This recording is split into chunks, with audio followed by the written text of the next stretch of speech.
So చూశారు కదా ఈ వీడియోలో.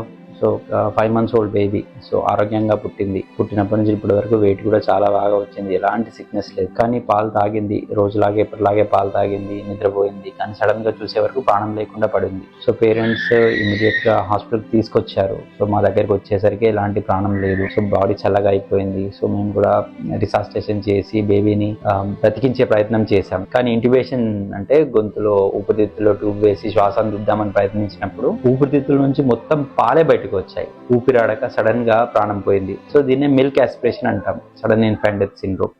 చిన్న జాగ్రత్తలు తీసుకుంటే ఇంత పెద్ద ప్రమాదం నుంచి బయటపడే అవకాశం ఉంటుంది. సో చాలా మంది డాక్టర్స్ చెప్తుంటారు పాలు తాగించిన తర్వాత ఎంతసేపు వీలైతే అంతసేపు, అండ్ లేదా తాగిన పాలలో నుంచి ఆ త్రేపు వచ్చేంత వరకు భుజం పైన వేసుకోమని, లేదా నిటారు పొజిషన్లో బేబీని పడుకోబెట్టమని చెప్తుంటారు. సో అప్పుడు పాలు వెనక్కి వచ్చే అవకాశం, అంటే పుట్టలో నుంచి వెనక్కి వచ్చి ఊపిరితిత్తులోకి వెళ్ళే అవకాశం చాలా తక్కువగా ఉంటుంది. అండ్ నెక్స్ట్ మదర్స్ ఎవరు కూడా సాధ్యమైనంత వరకు కూర్చొని సిట్టింగ్ పొజిషన్లోనే పాలు ఇవ్వండి. పడుకున్న పొజిషన్లో పాలు తాగించడం అయితే మంచిది కాదు.